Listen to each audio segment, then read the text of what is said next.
మాత్రం ఖచ్చితంగా గౌరవించాల్సిందే. మీది ఏం కేసు అండి? ఇట్లాంటి కేసులు ప్రతిరోజు పదుల సంఖ్యలో రిపోర్ట్ అయితే you are one of the accused. ఇట్లాంటి కేసులా నువ్వు ఒక నేరస్తుడివి మాత్రమే. మరి చట్టం గురించి రకరకాల ఇలిస్ట్రేషన్స్ ఇస్తా ఉన్నారు. ఏదున్నా కూడా పేపర్ మీద ఏదైతే ఉన్నదో గదే, పేపర్ మీద లేని దాని గురించి మనం పట్టించుకోవాల్సిన అవసరం లేదు. నిన్న నువ్వు పదే పదే నాకు ఆ కుటుంబం మీద బాధ్యత ఉన్నది, ఇది ఉంది అది ఉంది, పైసలు పెట్టి ఎంతమందిని కొంటావు? నువ్వు ఉన్నదే లీజు జాగలో ఉన్నావు, జూబ్లీ హిల్స్లో భూమిగా రానంటే ఎంత అయితే రూపాయి 10,000 వస్తుందా? ఎవరో రాజకీయ నాయకుడు ఇక్కడ మీ ఇండస్ట్రీ డెవలప్ కావాలని చెప్పి మీకోసం ఒక సౌలత్ కల్పించదు. వాపును చూసి బలమై పొగిపోదు. మీకు అంత వాపే, అది ఎప్పుడు పోతుందో ఆ గాడుపు పోతుంది, పబ్లిక్ తీసి పడేస్తారు. ఆల్రెడీ సగం తీసేసింది, మిగిలింది కూడా పోతుంది. దయచేసి మా కుటుంబాల నుంచి ప్రతినిధిగా నేను మాట్లాడుతున్నా. పోలీసు వారిని కించపరిచేలాగా కానీ, అవమానించేలాగా కానీ, లేకపోతే బెదిరించేలాగా కానీ ఎవరైనా ప్రవర్తన చేస్తే మాత్రం అది మీ పొంద మీరే తవ్వుకున్నట్టు అవుతుంది. ఈసారి నుంచి ఉపేక్షించేది లేదు. చట్టపరంగా ముంగడిపోతాం, న్యాయపరంగా ముంగడిపోతాం. ప్రజలలో కూడా తీసుకుపోయి మీ బట్టలు కూడా తీపిస్తాం. పబ్లిక్లో కూడా పోయి ఊరికి మీటింగ్లు పెట్టి మీ బట్టలు కూడా తీపిస్తాం. Be careful.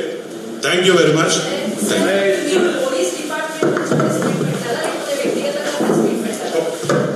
ఒక పోలీస్ ఆఫీసర్గా మా యొక్క ఆత్మస్థైర్యాన్ని దెబ్బతీస్తూ మా కుటుంబాలను వేధింపులకు గురి చేస్తున్నటువంటి ప్రశ్నలు ఇవి.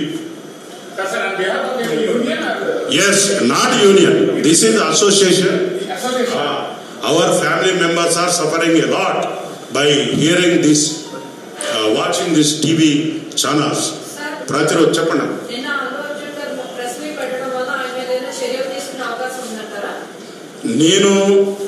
నేను ఒక ఫ్యామిలీ మెంబర్గా మాట్లాడుతున్నాను. ఇప్పుడు ఆయన ఒక పోలీస్ ఆఫీసర్గా నేను మాట్లాడుతున్నాను. మా ఫ్యామిలీస్ మా యొక్క ఆత్మస్థైర్యాన్ని దెబ్బతీస్తూ మా యొక్క కుటుంబాలను డిఫెన్స్లో పెడుతున్నాడు ఈయన మాటలు. ఆయన తీసిన సినిమా ఏంటిదండి? ఒక సీనియర్ పోలీస్ ఆఫీసర్ని తీసుకుపోయి రాత్రి కూడా మందు దాల్పించి లక్షల రూపాయలు ఇచ్చి బట్టలన్నీ కూడా తీసుకొస్తే పోలీస్ స్టేషన్కి వస్తే ఆయన కుక్క కూడా గుర్తుపడదు. ఆయన అటువంటి సమాజాన్ని సృష్టించాలని నేను అనుకుంటున్నా, లేకపోతే స్మగ్లర్ల చేతిలో పోలీసు వాళ్ళ బట్టలు ఇప్పియాలని నేను చూపిస్తున్నాడా? అది మా క్వశ్చన్. ఆయన చట్టపరంగా పోవడానికి నాకు ఎటువంటి అభ్యంతరం లేదు. As a citizen of India, he is having every right to approach anywhere. మేము ఆ సినిమా వచ్చి కూడా ఇవ్వాలి కాదు, దాదాపు 2 ఏళ్ళైనా 3 ఏళ్ళైనా 4 ఏళ్ళైనా నాకు ఎవరో చెప్తే వినలేదు. కానీ ఒక వ్యక్తిని కానీ, ఒక సంస్థను కానీ, ఒక సమాజాన్ని కానీ హ్యూమిలేట్ చేయటం అనేది చాలా దుశ్చర్య. నువ్వు ఈ సమాజంలో బతికే మనిషిగా నీకు ఎటువంటి రైట్ లేదు. సినిమా కూడా ఎంటర్టైన్మెంట్, ఐ లవ్ ఇట్, ఎంటర్టైన్మెంటే. కానీ నువ్వు ఎంటర్టైన్మెంట్ ఎక్కడ దాకా ఉండాలి? నిన్ను పిలుసా రాతమ్మి అని ఇట్లాంట జబ్బమే చేస్తా, ఇట్ ఈజ్ అన్ ఎంటర్టైన్మెంట్. రాని ఇంట్లో ఒకటి బిగితే అది ఎంటర్టైన్మెంట్ అవుతుందా? అది అటాక్ అవుతుంది. అవును, నేను అడుగుతున్నా కదా, ఇప్పుడు నేను ఏమంటున్నా, సెన్సార్ బోర్డు చర్యలు తీసుకున్నారని అడుగుతున్నా. నేను వాళ్ళు ఇవ్వద్దు ఇయ్యద్దనే అడుగుతున్నా. ఇంట్లో ప్రెస్ మీట్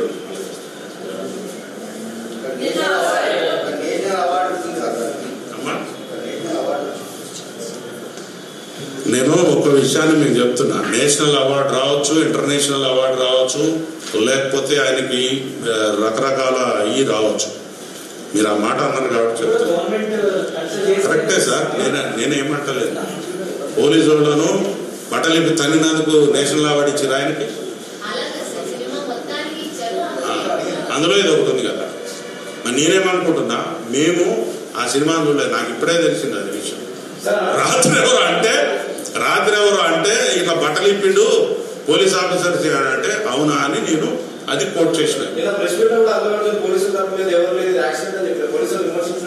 ఎవరు ఆయన బాధ్యతగా ఏం పిటిషన్ వేసినా చూడండి అక్కడ. లేదా కోర్టులో వారు ఏమైనా సమర్పిస్తున్నారు వాళ్ళు. పోలీసులదే మాకేం సంబంధం లేదు, కనీసం నన్ను చూడటానికే వాళ్ళు పోలీసులు చెప్పండి. పోలీస్ ఆఫీసర్ చెప్తున్నాడు కదా, వాళ్ళు ఏమని చెప్తారు, ఇది ఒక యాక్సిడెంట్. ఒపీనియన్ జడ్జి, మీరు జడ్జి కాదు కదా. ఇట్ ఈస్ అది ఎక్కడుంది, ఎవరు తేల్చాలి? కోర్టు తేల్చాలి. మీరేమని చెప్పాలా?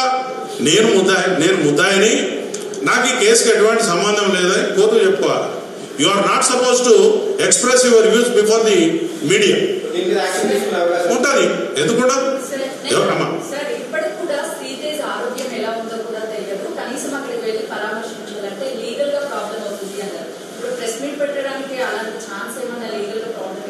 నేను లీగల్గా నాకు కూడా తెలుసు, కానీ నేను లీగల్ ఇష్యూస్లో పోదు. నేను నా ఆవేదన మా కుటుంబాల యొక్క, మా పిల్లల యొక్క అంతరార్థాన్ని నేను మీ ముందు చెప్పడానికి వచ్చాను. ఎవరు ఆఫీసర్లు సాహసిస్తలేరు, తిట్లు తింటున్నారు, నోరు మూసుకుంటారు, పోతారు, అయిపోయింది. పోయి సీనియర్ ఆఫీసర్లు చెప్పుకుంటే ఈ పోలే బాబు అని పెద్ద మనసుతోని మా ఆఫీసర్లు కూడా చిన్న చిన్న విషయాలు వివాదాలు పోతారు.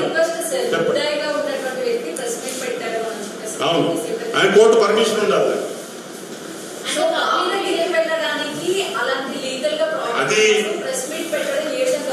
అది నేనేమంటున్నా, వారి దగ్గరికి వెళ్ళాలా వెళ్ళొద్దా అనేది వారి యొక్క వ్యక్తి